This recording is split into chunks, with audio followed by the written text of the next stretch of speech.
Welcome, friends, to this episode of the RR Show. I am Vince. We have a show chock full of r/TIFU for you. Real quick favor, share the show, tell your friends about it. All right, got that out of the way. Let's jump into this episode right now.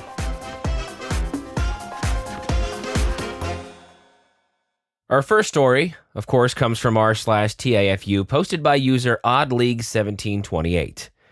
TIFU by sending a very inappropriate GIF to my boss instead of my friend. So this happened earlier today and I'm still dying of embarrassment. I work in an office where we use a messaging app for communication, typical corporate stuff. I've always been super careful with who I'm messaging, but today I managed to make the mother of all mistakes. I have a friend who also works in the same company, and we've been passing the time by sending each other funny GIFs throughout the day to keep our spirits up. You know the ones, ridiculous, sometimes a little inappropriate, but all in good fun. Anyway, I was in the middle of a boring workday when I came across the perfect GIF to send to my friend. It was a clip of a cat slapping another cat while the words "shut the F up" flashed across the screen. A little aggressive, but hilarious in context. We'd just been talking about how annoying someone in the office was being. I clicked the GIF, hit send, and immediately continued with my work like nothing had happened. A few minutes later, I saw a notification pop up. My stomach dropped. It wasn't my friend who replied. It was my boss. Turns out I didn't send the cat slap GIF to my friend. I sent it to my boss, and not just any boss, the boss, the CEO of the company, the guy who literally signs my paycheck. Cue full-on panic mode. I quickly opened the message thread, and there it was.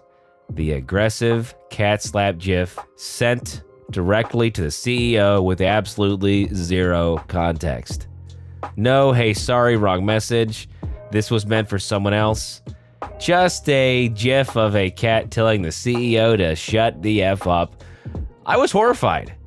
My immediate instinct was to try and fix it. I started typing out an apology, but then stopped. What the hell do I even say? Sorry for telling you to shut up with a violent cat, Mr. CEO. I was trying to send that to a friend who was venting about their lunch break. I panicked, deleted the draft, left it on read. My brain was screaming, and I had no idea how to handle this situation. So I did what any rational person would do. I turned off my computer and pretend it didn't happen. Fast forward to about an hour later, and I'm still sweating bullets, checking my phone every 5 seconds to see if I've been fired via email. Then suddenly, a reply notification comes through. Heart pounding. I open it. And this is what I see. Aggressive, but I like it. Let's keep the meeting short today. My jaw hit the floor. Not only did he not fire me, but he actually responded with a joke? Was this real life? I don't know if I'm in the clear yet, but at least for now, I still have a job. Moral of the story. Always check who you're sending GIFs to. Or better yet, maybe don't send your boss a cat slap meme at all. Our second story, again, comes from r/TIFU, posted by user a CGI for ants. The story, TIFU by being an instant coffee enjoyer. I am an incredibly oblivious person. My own parents once switched up a rug I loved to lay on, and it took me a half a year to notice. So anyway, as I've gotten older, I've started to drink coffee. As I've gotten broker, this went from $1.50 cans to a Starbucks instant coffee, and then I finally began questioning why I was sticking with this brand, which was small that I couldn't always find in store. I saw a large container of coffee. It looked cool enough, and I've gone through 2 batches of that over the past year. While I don't drink coffee ritualistically, there was still an entire 365 days of not realizing anything was up. Around this time, I started hearing more people talk about getting Keurigs, which I thought was strange since you can just use instant coffee and a kettle. but just thought it was one of those new trendy things. So here's the routine I stuck to. Add coffee, then add boiling water and maybe creamer. I mainly needed it to wake up, and over time, the bitter flavor. Hot water and the crunchiness grew on me. I just thought the Starbucks coffee was extra nice, and that's why it was so smooth. And that this is what people meant when they brought up instant coffee. I'd heard of coffee filters before, but those are for when you're fancily using whole beans or making Christmas snowflake decor. Eventually, just as I was starting to feel done with the game of waiting for the coffee grounds to sink and avoiding whatever side of the mug had some floaters, I came across a TikTok hack. It mentioned mixing creamer or cold water into the instant coffee so that it dissolves smoother. Dissolves. It was only then that I realized instant coffee was supposed to dissolve, and that coffee should never come with extra crunch. What I had been drinking for the past year was coffee grounds, raw and unfiltered. Anyway, over the last few days, my mornings have been way more pleasant.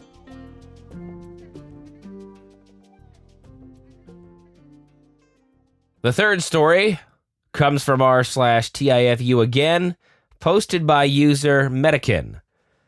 TIFU by believing in the 3-day rule in dating. Honestly, I don't know why I'm writing this. I guess even if it helps a single romantic somewhere in the world, it will be worth it. I went on a date with a girl I'd matched on a dating app. As an average-looking guy, I don't get many matches, and the ones I get usually end up ghosting or unmatching me for no reason. Men will know that feeling. Anyway, this girl was different than the rest. We matched, talked for a few hours, and then decided to go on a date the very next day. A surprise, but a welcome one. The next day comes and we meet and share a bottle of wine. A few awkward moments in the beginning, but that's understandable for the first date. Overall, it was a pleasant date, and I thought she shared the same sentiment. We part ways, and this is where I effed up. I liked her enough to send a message in the next few hours, but decided to consult some of my friends and sleep on it first. Everyone gives different advice, and I decided to follow the 3-day rule in dating, thinking that giving her too much attention too soon would scare her off. For those who don't know the 3-day rule, it's waiting at least 3 days to text or call a girl after the first date. I wound up caving in and messaging her a day later. Told her that I had a plan for our 4th date. We talked about the upcoming 2nd and 3rd dates half-jokingly. She seemed very offended about me not texting her for a full day after our date. I tried to explain that I was swamped at work and only had very short windows of opportunity to text, and waited until I was fully available to talk.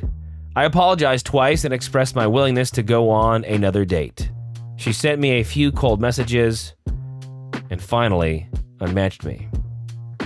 We could have been really good together, but I decided to follow a stupid rule and not my heart. Because of that, maybe I've missed a beautiful chance at love. Who knows? Everyone's different, and they have different feelings and opinions about dating. But I've learned that I should follow my heart from now on. And I suggest every hopeless romantic out there do the same thing.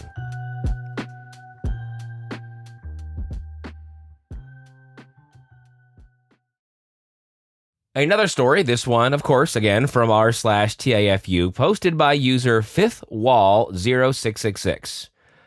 TIFU by doing anything I want with my friend if I won games of Mario Kart against her.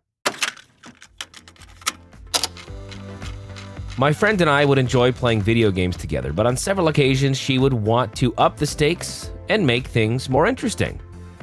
Her proposal was that if she won a game of Mario Kart against me, she could do anything she wanted with me. And if I won, I could do anything I wanted with her. Little did she know how good at Mario Kart I was. The first couple of victories were harmless enough, and I'd win the race and I'd say things like, you've got to talk like Wario for the next race, or I get to borrow your DVDs. Most of which was wildly amusing and diabolical for me to ask of her. But the thing about it was that I kept on winning. And being the dope I was, I thought that I was on a hot streak getting all this free stuff from her, and I played it up like I was some kind of pompous court jester gallivanting across the courtyard. Every now and again, she'd put the same offer back on the table, and I'd keep winning. And she would make her frustration known the more she kept losing races in Mario Kart. And it didn't help that I'd brag about my victories within our circle of friends, celebrating with invisible trophies and spraying imaginary champagne. It wouldn't be until we were older and grown apart that she would disclose to me that she was a little upset by the whole thing because she would practice playing Mario Kart for hours before racing against me in the hopes of winning. And the reason she wanted to win was because she found me handsome and didn't know how to initiate this attraction that she had. The whole time, she was hoping that I would ask for a kiss from her whenever I would win. But me being the dumbass I was, kept asking to borrow her Linkin Park albums and to draw buff kittens with sleeve tattoos. So not only did I miss my shot with my friend, I also broke her heart every time I would clinch victory from her on the final lap. Performing the miracle last-second overtake maneuver, or cackling like a cartoon villain whenever the spiky blue ball shell of doom would nuke her dreams.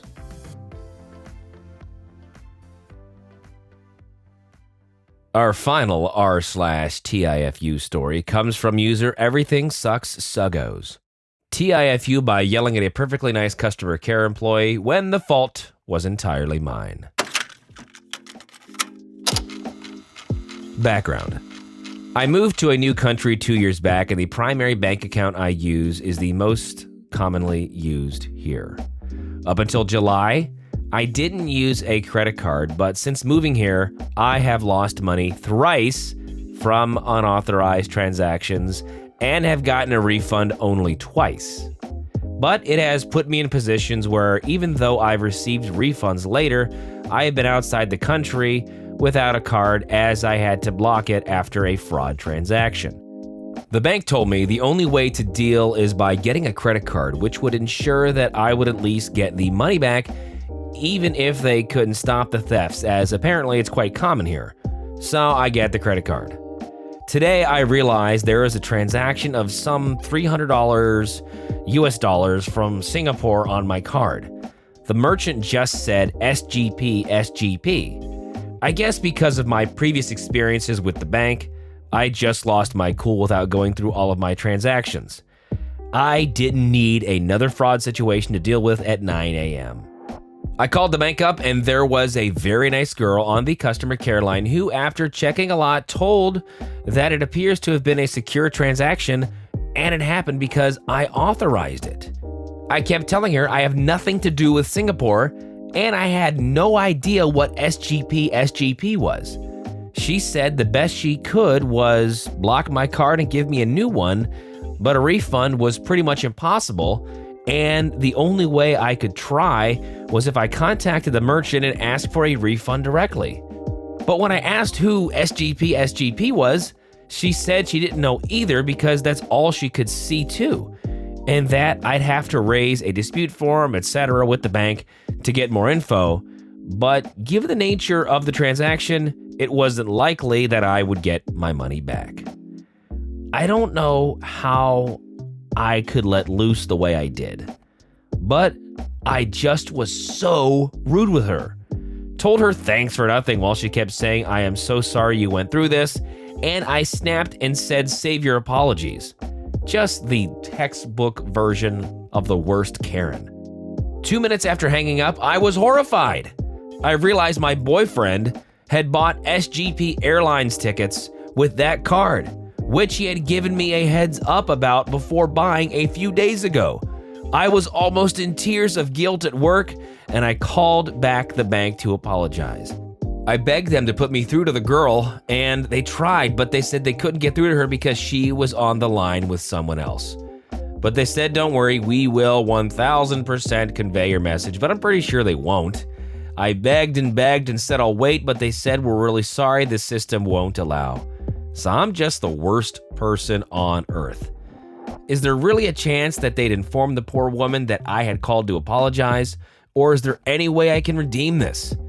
I genuinely can't think of anything worse I've ever done in my life. This is top tier bad.